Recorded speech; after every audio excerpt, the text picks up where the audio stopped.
Greetings, Dr. Jeffrey Scott, and this is my weekend market update for the week ending in Sunday, June 2nd, 2024. We got through May. Now what happens? I title this "Did Friday's rally signal it's time to be long?" Actually, I'll make the argument that probably happened Wednesday at the close. My email address is hgsidoc@gmail.com. If you're new to my channel, why don't you hit the subscribe button, hit the alarm. You'll get notified when I post these, and I will be happy to respond to remarks or questions that you have. Post them on YouTube or just email me. The more constructive, the better they are. Let's take a look at the markets. Disclaimer, this is for educational purposes only. Anything I recommend is in the spirit of education, not investment advice. I'm a doctor, not a broker. I'm independent. I'm not affiliated with any software companies or other trading educators, except I have a lot of friends that are trading educators. And I pay for the tools that I use. Trading involves risk, and you alone are solely responsible for any investment decisions you make. Unfortunately, I am not at home, so I apologize for the audio, but it's not going to be as good as my home system because I am at ASCO in Chicago, the big cancer meetings. I'm doing this Saturday, so I don't have a whole lot of update from there. But if there's anything profound about stocks that you might want to be looking at, I'll do something again on Sunday. ASCO is where all the cancer research, the main cancer research, is presented every year. And it's a place where sometimes companies that are small, cheap stocks present data. And when they see the data, they automatically get run up because they become acquisition targets. Sometimes the data will come from a Lilly, a Bristol Myers, a Pfizer, AstraZeneca, and they probably don't move as much on the data because they're big companies already. So let's take a look what we see. If you like these presentations, I really would love for you to register for the Wealth 365 event. I don't know when I'm speaking, but it'll be sometimes probably on Saturday, July 20th, but we'll see what Rob gives me. And I'll put the link to click to sign up. It's free, there's no commitment. I'm not going to bother you one way or the other, but would love to have you do it and support me. I also do these things during the week whenever I can. When I'm not traveling, it's almost every day. And when I'm on the road, it's potluck. It's at stocksanddocs.com. I did put something out Thursday morning and talked about how I thought the market was set to go higher. We have an Orange County meeting coming up next weekend. I believe it's sold out inside, meaning in the room. Although if you reach out to Greg Mills and David Larson below, they might have some commentary. In addition to the speakers listed there, Dave McMullen, I say, is optional. I'll be there giving probably half the talks. Dev Keshav, a great trader, will be talking live. Chris White will be zooming in from bloody England.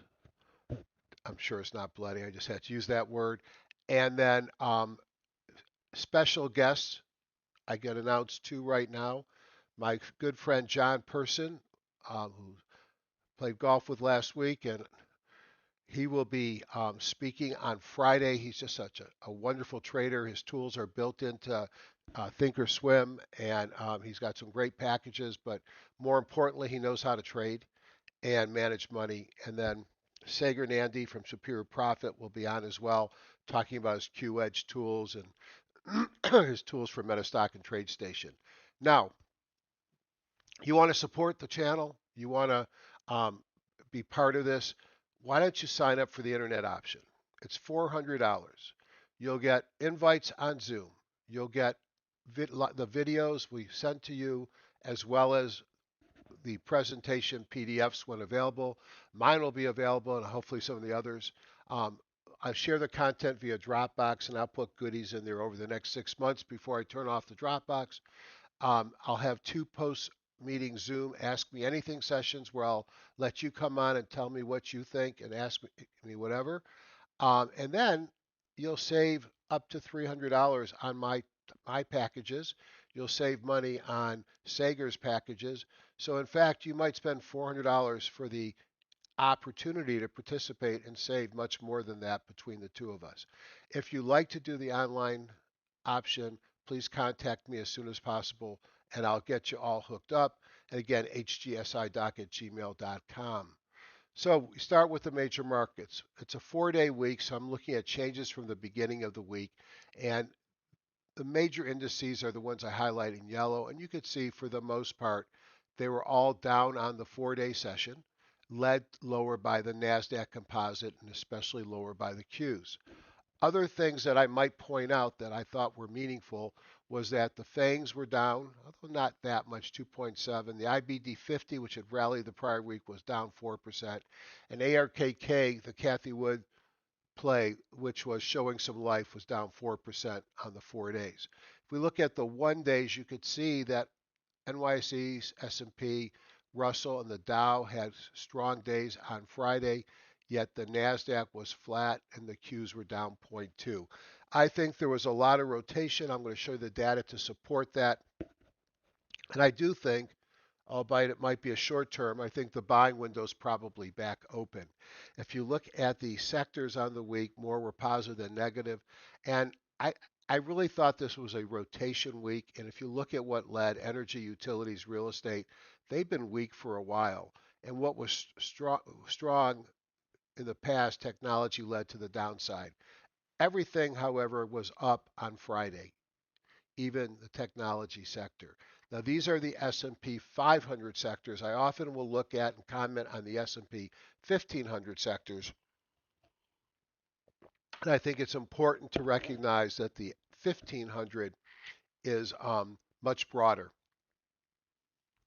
So it's funny, Sagar in his video had one of the same slides up, the pie chart, and he spied the same thing that I did. And I took the snapshot here um, on end of day Thursday. What I wanted to show was that on the end of day Thursday or Wednesday, you had over 20% of the stocks in the S&P 1500 sitting below their Bollinger Band. 90% of the time, a stock is going to be in between the Bollinger Bands. And when 20% of the market is so oversold that they're below the bands, the market reverts and the market bounces. So it wasn't a guarantee that it was a short-term bottom, but it was a high likelihood. You could see that on Wednesday, all the sectors were down. The industry groups were down 93% and 87%. The stocks were down. Then you look at what happened Thursday night, and 91% of the stocks were up, 88% of the industry groups were up, and 79% of the stocks were up. And by the way, the indices were not strong that session. So what that tells me is the broader markets were responding, even if the indexes, especially the NASDAQ, with the software sell-up, was lagging. And you could see the stocks below the Bollinger Bands cut in half. One of my favorite tools is actually in TC2000, and that's the T2121, which is a 13-week new high, new low. And I have to applaud Sager, and I'll show you how he's implemented that in the Q tools. But this is a tool that really helps me understand what's going on in the market from a minute to minute, day to day, week to week. And we saw a low here and a reversal at the end of the day Wednesday. So more reasons to think the market was going to bounce and to perhaps start looking for some pullbacks and uptrends, similar to what Sager says, on Thursday and Friday, which I did. If we look at how the week ended, this was strong. So the indices were up, so it's not a surprise. But 100% of the sectors were up, and 91% of the industries were up, 82% of the stocks were up. Don't even have very many stocks below or above. And if you look down here, you could see over the 5 days, the last 2 days were so strong that they turned the breadth of the market positive from the industry, sector, and stock perspective on the week, despite the fact the indices were down. So that just tells me the broader markets were recovering. Now, yes, it was a nice week, or nice 2 days. It wasn't enough to flip the narrative for the last 2 weeks. So we're still in a tough market. And the question is, was this a one-day wonder? And you'll have to see it, the strength at the end of the day, which I'll show you in a little bit on Friday, or is this the beginning of something greater to the upside? Sager's market breadth tool, I love this tool. And one thing that I was excited to see, wasn't excited to see the Hindenburg, so that's a sign that tells me we're probably going to sell off more. Although, as you could see in the past, they ran up quite a while before we sold off. But more importantly is this one here. And this tells me that at least one of the major indexes actually had some accumulation and gave us a long signal or accumulation day signal. We'll look greater at that. And notice during this entire run-up, we didn't see one buy signal. We did see sell signals. What else do we see? And you can see here that it's probably on the Dow. What else do we see here? We see that breadth, when you look at stocks above the 50 in yellow, stocks above the 200 in white turned up. You look at the new high advanced declines, the new high, new lows turned up at the end of the week. So there was something to like on Friday. Here's the NASDAQ with its Hindenburg. Here's the confirmed Hindenburg on the NYSE. Depending on platforms, there's some variability, but it has to do, I think, with what component of the index you're actually using. And I've stripped out, and I think Sager has stripped out a lot of the non-common stock things when I do mine. Look at this curve here. Look at what happened when it got to that level before. This is his interpretation of the 3-month new high line, and we clearly had a reversal on Wednesday. If we look at the major indices, here's the Dow with its accumulation, breadth signal, whatever you want to call it. And notice how it went from oversold to overbought. That might be interesting to see. But you could see the Russell, the NASDAQ is getting close to oversold. It hasn't bounced yet. You can see the bounce on the S&P 1500 and the S&P 500. We clearly changed at the end of the week for the better. If we look at the Nick Drendel tool, just want to point out, still don't like the fact I'm seeing new lows at all time frames on the NASDAQ. You don't set new highs, you don't have bull markets when you're still making more new lows than new highs. However, you can see that the NYSE is making new highs. What led on the week? Solar, retail. Boy, look at Gap. I mean, some of these retail stocks really did well. Telecom, exploration, metal mining. What lagged? Software, internet, cybersecurity, cannabis, things that were leading. Market rotation. Rates were up in yellow and white rather, and the spider, well, was down a little bit. So rates up, markets flat to down. I think rates are a key determinant, as we all know, of where this market is likely to be going. Recession in our near future. Someday we'll have a recession. Someday the yield curve is going to correct above the zero line, but not yet. In fact, you can look at the Philadelphia Diffusion Index. We're still having plenty of economic activity, and we're not seeing tightening of credit on the Bank of America High Yield Index spread. So, will we get one? Sure. We get one after we cross back over the zero line. Yes, we've inched higher on the 10-2 and the 10-3. We'll see it eventually. My guess is we don't see it until after the inauguration. Breadth improved despite the indices. You could see stocks above the 200, stocks above the 40 increased, even though the S&P 500 pulled back a bit. And you could see the 2121 on the weekly is really, nothing weak about it. So breadth definitely improved. Now, excuse me, whenever I come to Chicago, it turns on all the allergies I had growing up in Detroit. It's crazy. The NASDAQ composite is the one that's most worrisome here, but take a look at this. You can start to see divergences. Blue is the index. The NYSE index is lower, but the AD line improves, so that's good.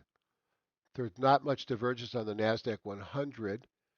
Russell 1000, the blue is going up, the index, while the yellow has turned down. That's a divergence. Notice it's the large caps. The small caps, the blue is turned up, which is the index, and so has the AD line.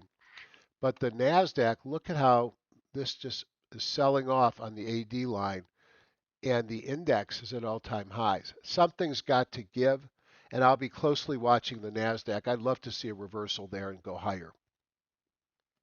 Buckets. Buckets tell me we're neutral. We're neutral because about half the stocks are above and below the S&P 1500 midline. So that's a neutral signal. And if you look here at the location, very few are above or below, neutral. As I mentioned, we had confirmed Hindi on the NYSE on Sager's tools, and we had confirmed Hindis on the NASDAQ on EdgeRater. Again, a lot matters as to what you're putting in the basket you're studying. Um, I don't care about the discrepancies because what the Hindenburg means to me is the market's at risk, and that's all it means. And the market's at risk, whether I see 2, 3, 4, or 5, whether I have multiple indices or not. And I think we already know this market's at risk. Rotation, rotation, rotation. If we look at performance for the week versus earnings, the stocks with no earnings outperform those with earnings. Bad being better than good. Stocks with relative strength underperformed. Stocks that were distributing the prior week overperformed. So this was a rotation week. If we look at news and earnings, we got a lot of news this week. We got manufacturing PMIs, construction spending, ISM manufacturing, we got factory orders and jolts. We've got ADP employment, we got productivity, trade deficits, PMI, jobless on Thursday, and the monthly unemployment report on Friday. I think the market participants are still going to be looking for some weakness. Weakness is good for the market, but then it makes people talk about inflation. If we come in hot, we worry about rate hikes. We did get help by at least one Fed head who sort of talked down the notion of rate hikes this week. Still lots of earnings this week. There's a bunch of retail names among others there. Judgment call to hold stocks over earnings dates. Bad judgment to not know when your stock's earnings date is scheduled. So we closed the holiday short week with losses, but closed the month with solid gains. The mega cap stocks led by NVIDIA had a great month. Is it any surprise that a stock that's up 27% in the month is going to sell off a little bit? People are going to take profits, no surprise, and that was despite the profit taking. We got through the earnings this week, but some of the individual stocks did not. Just look at Salesforce as an example. The market received a batch of economic reports, and I guess it was a favorable impression of the PCE that drove the strength on Friday. We saw a bottom on Wednesday and Thursday as the broader market outperformed. Technology sell-off that sank the market, especially with software and semis, including NVIDIA. The rally end of day Friday was impressive despite failing to salvage the week from a perspective of performance. Now, what was interesting this week on my scans was the massive number of bullish signals over bearish. And that's something that means something to me because to me, it's a leading indicator when I start to see it's a divergence. The market's stronger on my scans than it is at the index level, and that usually means the market's going higher. I think it's okay to think about some purchases prudently, but I would be very careful. I'm still sticking with my narrative of smaller positions, tight stops, and cash on the sidelines. Um, we take out the prior recent highs, I probably change my narrative. Right now, I'm going to still be careful, but I want to participate, so I'm being prudent with some purchases. Just to remind you, the Wealth 365 event, I sell my marketplace package as well during that event, and then I followed up with a long training session. So if you're interested in that, be good to watch me. Sign up, please. It helps me out, not financially, but Rob is so nice to let me participate. I have no mailing list. I'm a doctor. I'm a healthcare entrepreneur, and I get to present with all these pros. And I think I have some tools that are interesting, and I've learned a little bit over time that I love to share with people. And then again, please consider coming to our program in Orange County. Either reach out to David or Greg about live or online, and you can reach out to me about the online. So let's go take a look at the charts and see what we see in the markets. Let me end the slide session. And let's go first to my weekly timing model because we like to look at that to get a sense of what the overwhelming signals are. So remember, my timing model has two things. Price versus a 30-period WMA. It's a weekly chart, so that's a weekly WMA. And it's got to do with my bongo, which is a trending indicator. Once I get a price above and the bongo's green, I get a buy signal. I stay at a buy signal until I get both features at the same time. Price closes below when the bond goes red. The spiders have never stopped their buy signal since you go all the way back here and you're going to get into the end of October. The diamonds, excuse me, the Qs whipsawed us here, but for the most part has been long since October. Both of them are still green bongos and well above the WMA. The one that did not set new highs is the Russell, and you can see here it's well below prior highs, and it is still above the WMA with a green bongo. And I put a yield sign on the Dow because there's a reason why you wait to the end of the week, because the weekly bar doesn't close to the end of the week. And on Thursday, it kind of looked like we were going to trigger a sell in the diamonds. But we're above, the red is above the white, as you can see over here on the right. We did not close below. So we are still in a buy signal on my weekly timing model.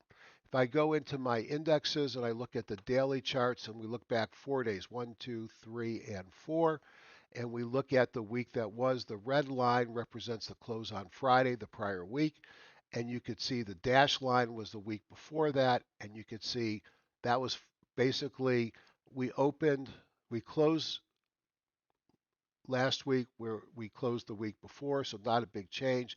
What happened this week? Well, nothing happened hardly at all on Monday. A little bit of blip here at the end of the day, but closed up a bit. Tuesday, a gap down, sideways move the rest of the session. Wednesday, a gap down, and then we sold off into the end of the day on, see, we checked it again. This is Tuesday, not Monday. Wednesday, Thursday was the sell off. And then Friday, we had a bump with the PCE, but we sold off hard. And then around 12:30 in the afternoon, the markets decided the PCE wasn't so bad. There may have been some Fed speak, and look what happened to the markets, to the moon. So a very, very strong finish, at least on the S&P 500. If we look at daily charts, you can see the spider on Friday, green candle with a tail and up 0.91%. If I look at the NASDAQ, it's a red candle with a tail, so it closed below it open, but only down 0.19 despite the tech wreck and software wreck.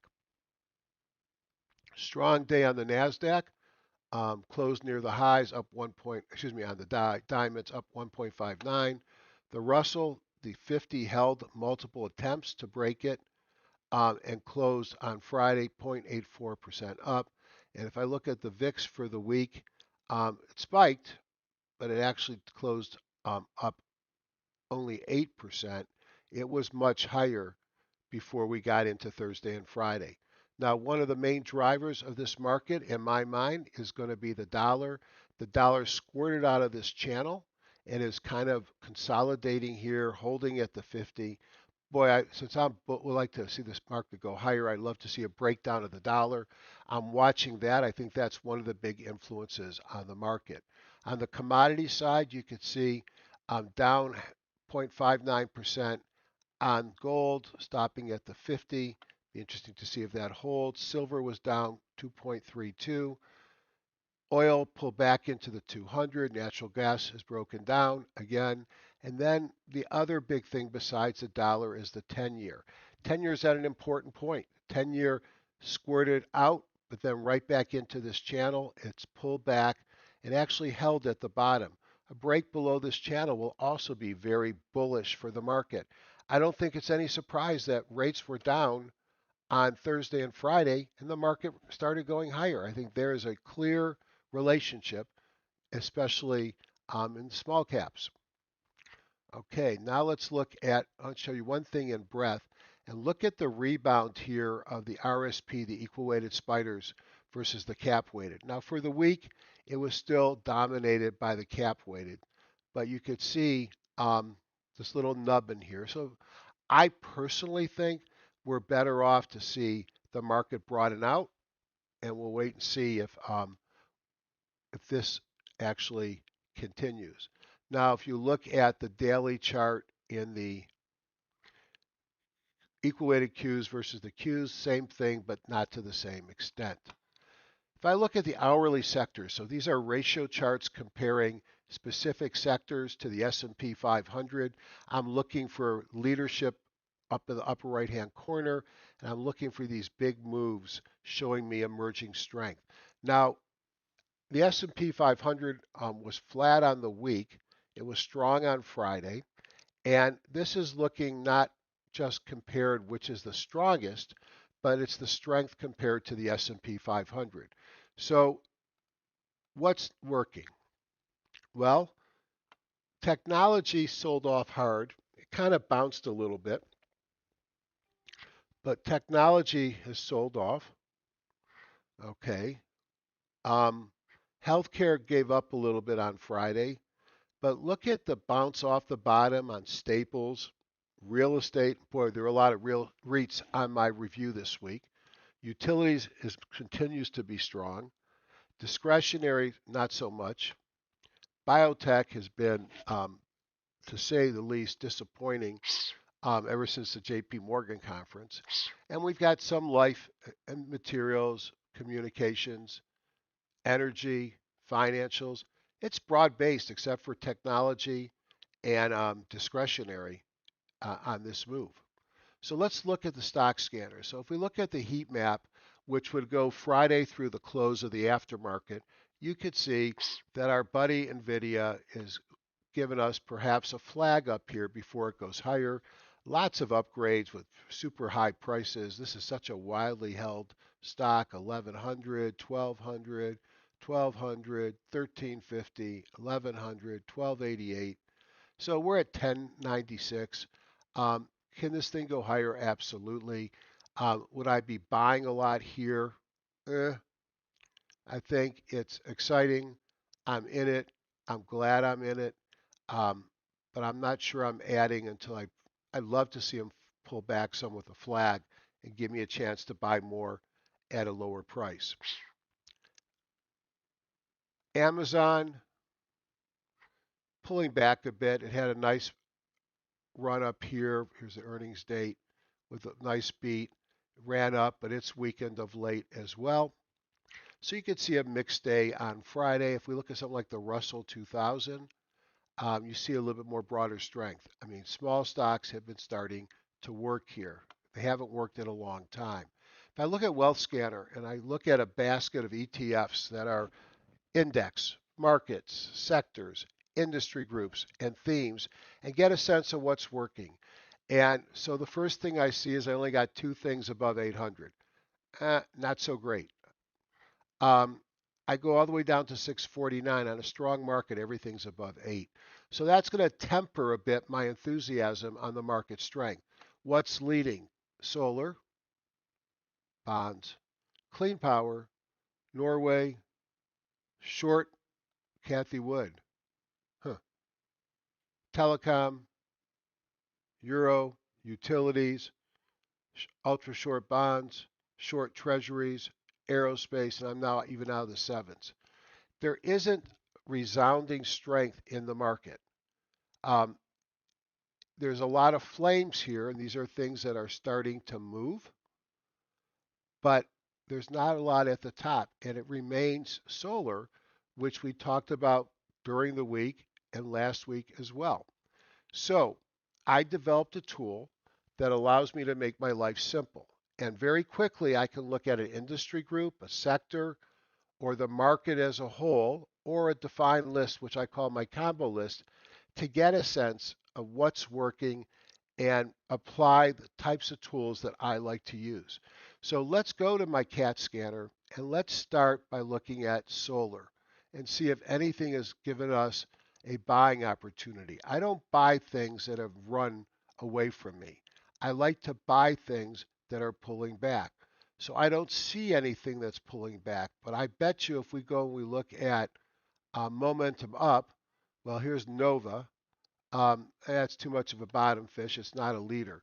The leader of late has been First Solar. And you could certainly see what a leader looks like. And just like NVIDIA, it may be setting up here with a flag. Here's the pull. Here's the flag. I like to see it come back a couple more days before it breaks higher.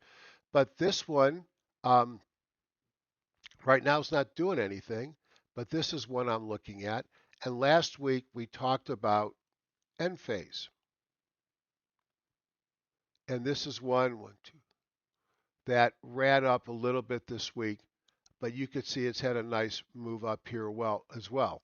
So these things look to me like they're getting tired. Can I just buy the ETF? Sure I can. Um, and again, it looks great if you like buying things that are beaten up, that have broken above the 200. Personally, I don't have a problem with that. Now, I did mention that I saw a lot of REITs on my review. So let's look at real estate and see if anything comes up on my pullbacks and uptrends. And let's rank it by dots. And let me just give you a sense of what you're seeing here. Squeeze is what's been popularized by John Carter. It's a Bollinger Band squeezing inside the Keltner channel. There's a buildup of energy. When the stock moves, it may move a lot when it comes out of the squeeze. So I don't use his momentum rate of change in my indicator. I'm just looking for stocks that are squeezing. Then I look at how many dots are firing. I have 4 dots. One dot would be for a type of a gap. One's about volume. One's about breakout. One's about momentum. And I'm looking for stocks that something is happening, that they're starting to move. I'm tired of buying things that go sideways forever.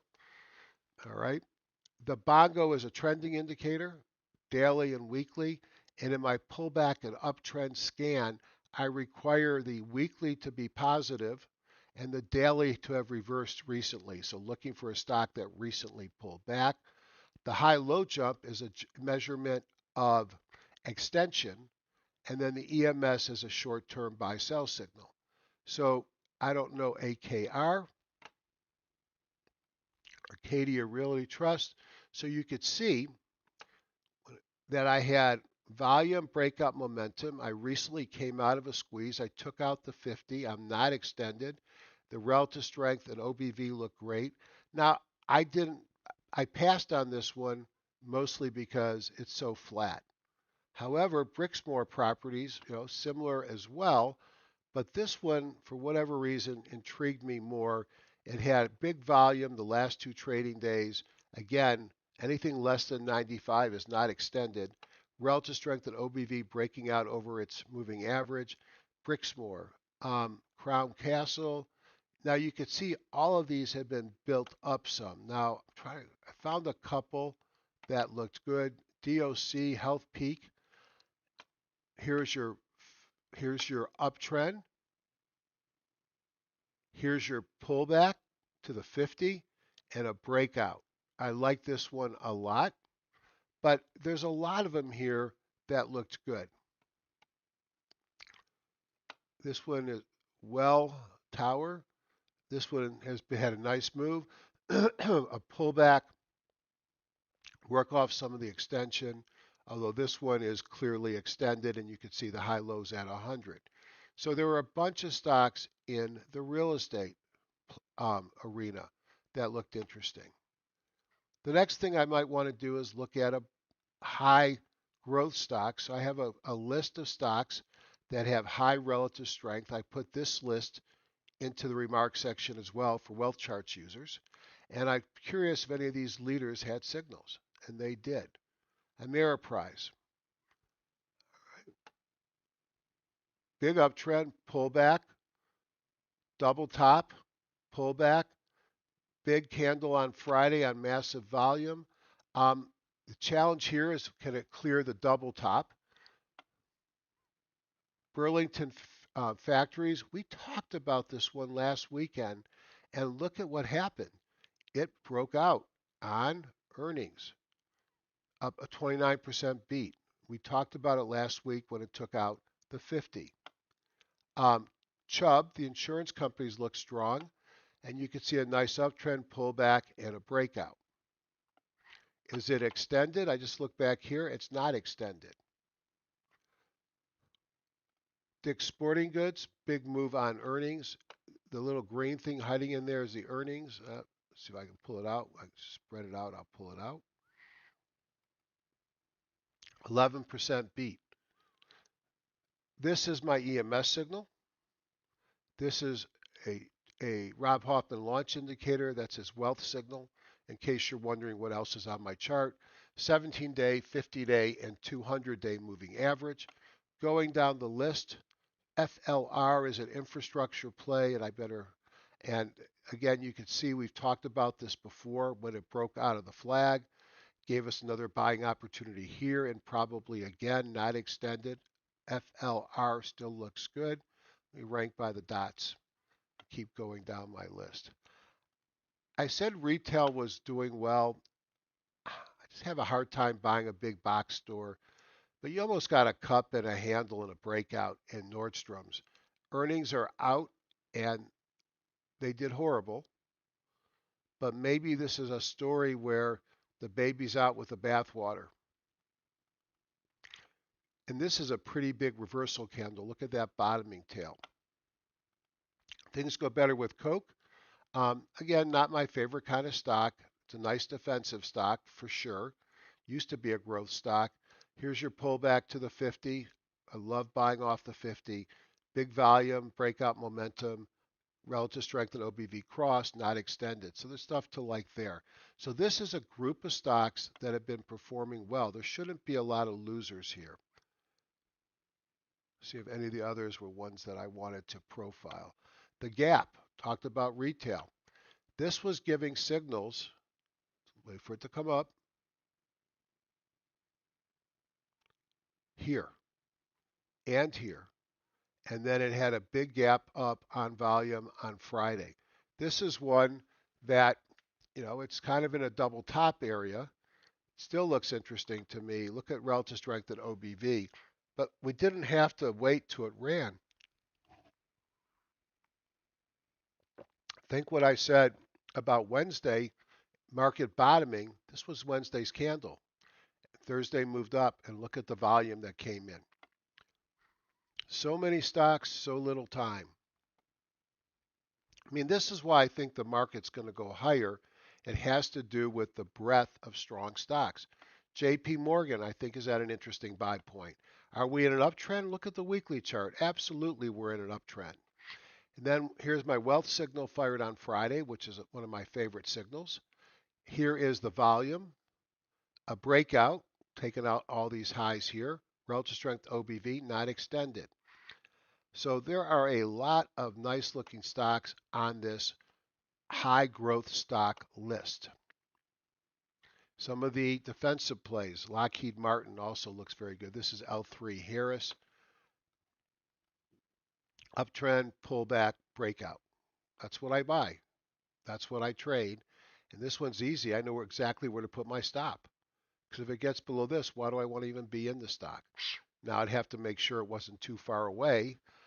But since it's probably the low there is what, 215, I'd buy it above the high here, which is 225. That's a 5% stop. I can live with that. That's a good stop. Health equity is another one that I think gave us a nice reversal signal. So you have to go back and say, clear uptrend, pretty long-term pullback. I mean, looking at the weekly, you could even argue this is a high tide flag, and we just broke out above it. I mean, I don't want to be stretching too much, but I think you could argue that we just broke out of a high tide flag there on the weekly chart. Had a launch, a wealth signal. Here's my EMS back here. Look at the volume. 3 dots, breakout volume, momentum, relative strength OBV coming out of a squeeze. What's not to like? So the earnings I guess earnings are coming out. That might be something not to like. Let's have to see if the earnings are out. So the last thing I want to look at is just go to my combo tool. Notice how quick I can dissect the market and look for stocks that have my pattern that I like to buy. So the gaming stocks, Penn and others, really had some nice reversals this week. The problem is where they start from. So yes, you're going to see a lot of dots on Penn Gaming. And here's my comment about where they start from. Massive volume, closed at the high, so you got gap, volume, breakout momentum from the squeeze. Bongo flipped. Relative strength of OBV looks good, clearly not extended. Yeah, this probably can run. I would worry about it stalling at the 200. I prefer to buy things above the 200, so I passed on it. Archer Daniels Midland, again, a similar story, a nice move on Friday, but look where it's sitting. It's sitting $5 below the 200. AKR, I think, is the realty stock we started with. I said it was too sidewaysy for me, but it did have a big move above the 50. Bank of America. Um, JP Morgan looked good. Wells Fargo looks good. And guess what? Bank of America looks good too. Look at this bottoming candle on Thursday. If you had saw that, you would have put a buy signal above the high of the day and got into it on Friday already. Earnings are long out. I don't know BCE, but I believe that's a Canadian telecom company. I don't like it because it's below the 200. But you know what? This is a time that reminds me. If there's a time to buy ATT, maybe the time is now. Why would you want to buy AT&T? Because AT&T pays a pretty big dividend. And why aren't you giving me the stock? I thought it was T. I'm not on great internet here, so I apologize for that. Oh, it's going to be here somewhere. Let me go into my buy list because there's a couple here I want to point out.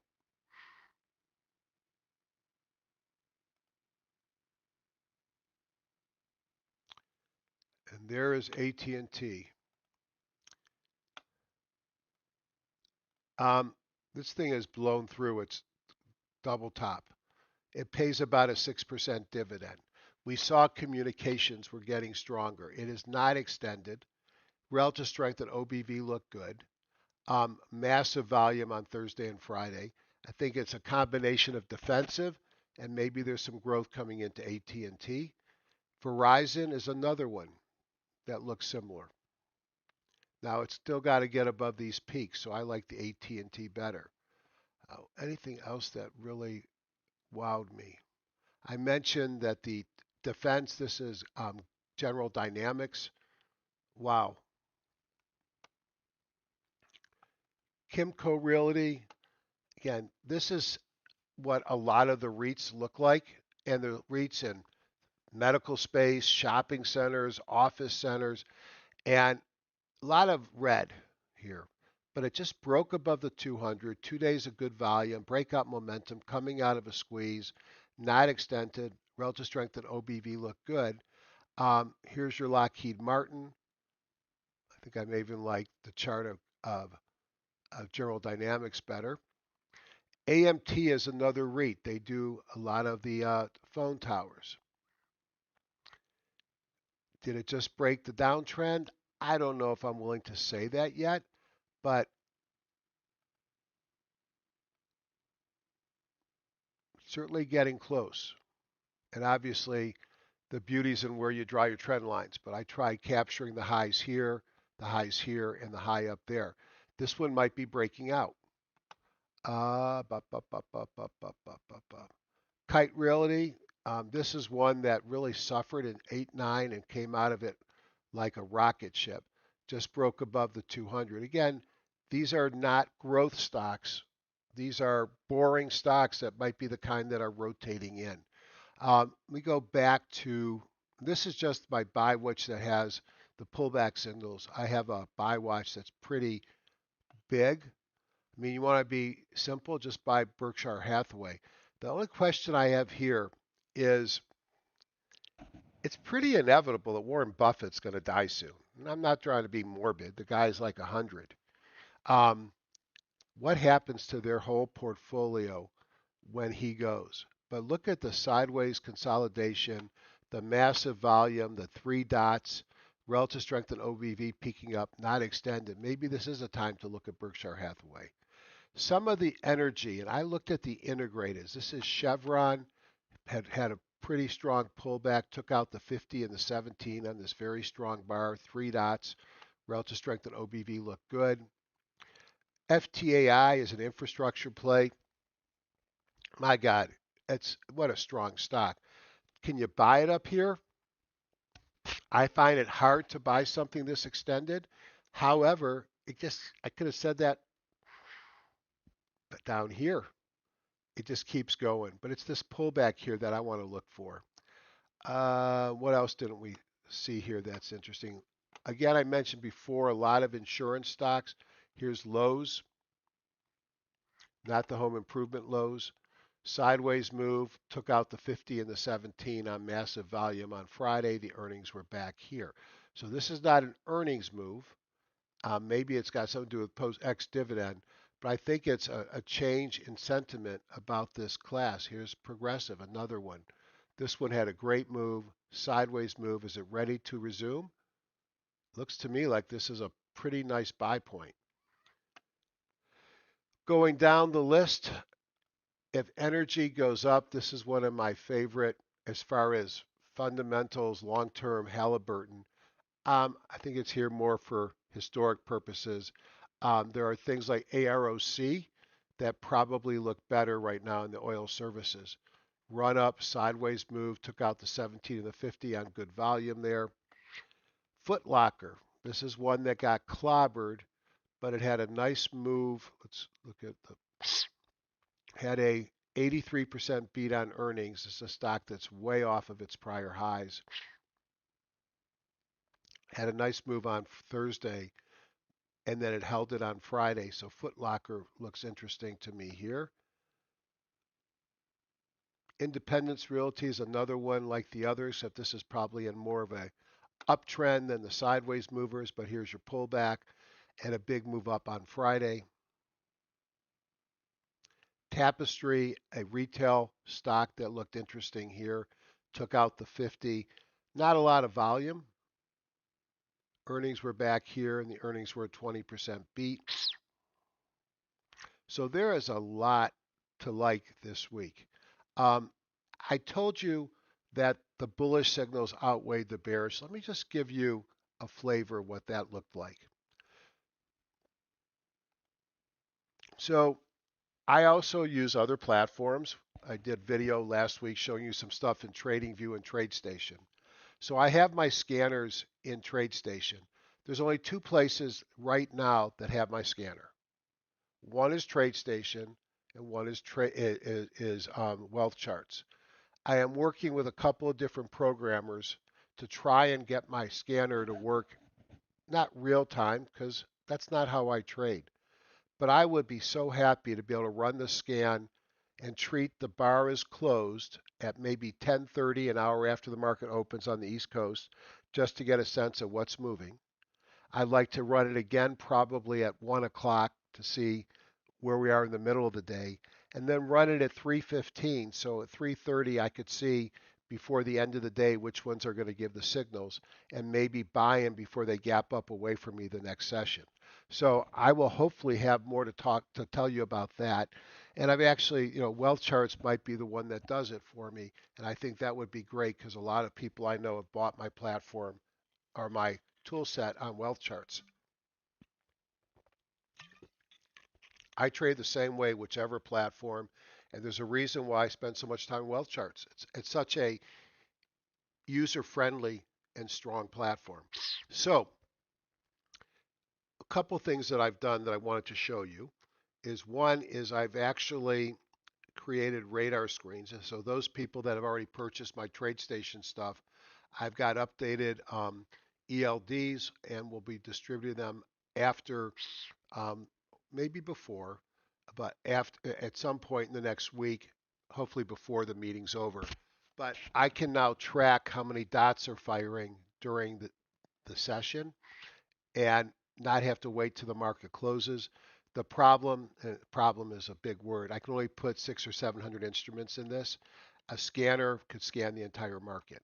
I could also look at the relative strength versus the spider and try and find things that are changing right now, because those might be the ones that I want to look at, as well as look at variable relative strength, again, looking to see in a given period of time what's moving. So more to follow about that. This is just Sager's tools, which I combine with mine. But what I wanted to show you was back here, and I want to open up the scanner.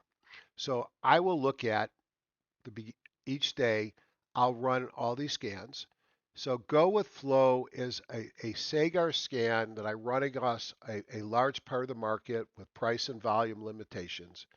And this is a lot of stocks that had a trend change and started, gave his go with flow long signal, 313 versus 20 that went short. If I look at, see, I think it's 4. If I look at buy signal 4 from John Person, this is his PPS buy signal. And this is just a daily buy, no other requirements.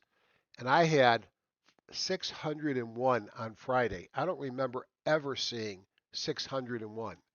If I look at sell 4, I had 64. Trilogy buy is probably one of my favorite go-to places. It's a constellation of John signals, 250, 225 trilogy buys versus 10 trilogy lows.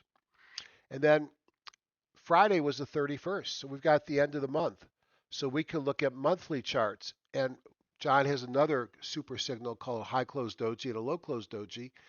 And we had, at the end of month, 111 high close dojis, which are bullish, and the grand total of 18 bearish. These are decidedly bullish scans. That's part of why I think this market's going to go higher here. I am not convinced that we're going on to new highs. So I think we've looked at enough charts today. I hope you all have a great rest of the weekend. Please register for Wealth 365. No obligations, no cost. Use my link. Make me look good so they keep letting me present. And if you want to support my channel, support what I work, hit subscription, hit the alarm, and consider doing the internet-only option on for my upcoming meeting. We run the meeting cheap for a reason. Doesn't even cover my cost to fly out there. That's fine. And the few internet people will make sure we don't lose money in the room. So if you can do it, I'd really appreciate it. You'll get your discounts on my tools.